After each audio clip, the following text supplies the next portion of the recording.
A total of 6 journalists have been arrested as a result of them covering the protests that took place in Washington, D.C. on the day of Donald Trump's inauguration.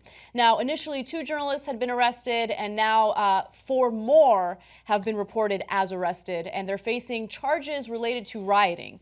Now, let me be clear about something before I get into the details about who these journalists were.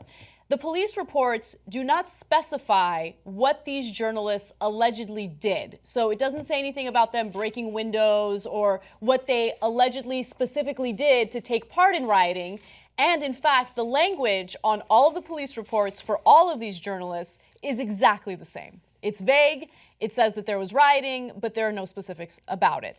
Now, let me move forward with some of the details regarding who they are. Now, the journalists have been charged with felonies after being arrested while covering the unrest around Donald Trump's inauguration. At least 6 media workers are facing up to 10 years in prison and a $25,000 fine if convicted. Now, to give you a sense of who these journalists are, and it's amazing because, you know, this is a really serious story pertaining to our First Amendment rights, freedom of press. You share the story and then the sheep just come flocking in, right? And it's all, oh, well, maybe they were rioting and oh, maybe they were breaking the law. Maybe they're not even journalists. Well, here are the individuals who got arrested. Journalists Evan Engel of Vocative and Alex Rubenstein of RT America had been taken into custody by police and charged with felonies while covering the same unrest on Friday morning. What happened? I thought the Trump administration was in favor of RT America. That's RT stands for Russia Today. There's some chance he's going to get let out right away. We'll see what happens. Jack Keller, a producer of the web documentary series Story of America, said that he was detained for about 36 hours after being kettled by police at 12th and L Streets on Friday morning and then arrested despite telling officers that he was covering the demonstrations as a journalist. Also arrested while covering the demonstrations at 12th and L Street were Shay Horse, an independent photojournalist and activist, and Aaron Cantu, a freelance journalist and activist who has written for outlets including The Baffler, The Washington Spectator, and The New Inquiry. Now, none of the arrest reports for the 6 journalists makes any specific allegations about what any of them are supposed to have been doing wrong during these protests. So let me give you the general thing that they were all charged with. They say that, look, there was some rioting somewhere in the cities because some windows were broken and some vehicles were damaged. That's true. You see, what we do in America is we find out the person who actually did it, and then we try them. We don't just round up everybody and go, windows were broken. I don't know. They were there. I didn't see it. I don't know who did it. I just rounded them all up. So there's 6 journalists, but there's 200 people that were arrested overall. And in the report, they say the crowd was observed enticing a riot. So that's apparently a thing now. Enticing a riot. So now, how can you entice a riot? I don't know. It's made up and it's new, so I don't know how you do it. But what could they claim? They could claim, well, they were videotaping it, and if they were videotaping it, you call it news, I call it enticing. It's insane. No, this is crazy, okay? So I don't care what your political ideology is. I don't care if the people who got arrested were from the Blaze and they're like, I don't care if it was Tommy Lauren and she was out there videotaping this stuff. I love that I say videotape as if people tape things these days. Filming this stuff.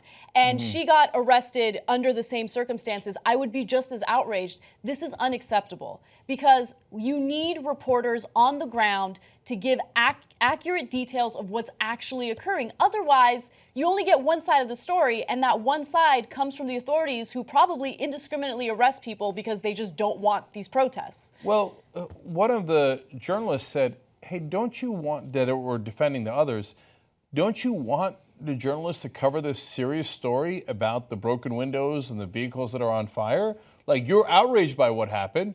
That's why we were rolling on it, so that we could show people what happened and how it wasn't good. See, that's what news does. It covers things that are in the news. And that was certainly news that stuff was happening by protesters. Nope, doesn't matter. You're in the general vicinity. Round them up, okay, and freedom of the press be damned. Look, this is Washington, D.C., and I don't know if this is the new Trump era, so cops across the country, police departments across the country have just decided, nah, let's just go vaguer, et cetera. You don't have to. It doesn't have to be a new era. We can still follow the old laws. Yeah, and let me be clear about something. This is not us sitting here saying, "Oh, it was directed by Trump." No, I don't think it was directed by Trump. But I do think that if you have this environment of lawlessness, where you don't value people's First Amendment rights, where you ruthlessly and mercilessly attack journalists, name them, and basically direct people to harass them, well then, what kind of protection do journalists have, right? And so, do people feel emboldened to overuse their power, to step out of bounds, and use their power to do things like, basically violate someone's First Amendment rights? Yeah, I feel like that's what was happening here. If they were found rioting and if they were found damaging property, you think that they wouldn't be specific in those police reports? Why is the language exactly the same in every single police report? And as vague as enticing a riot. So look, just double down on that. That's the reason I brought up Washington, D.C. It's not like Trump ordered this. It's the Washington, D.C. authorities.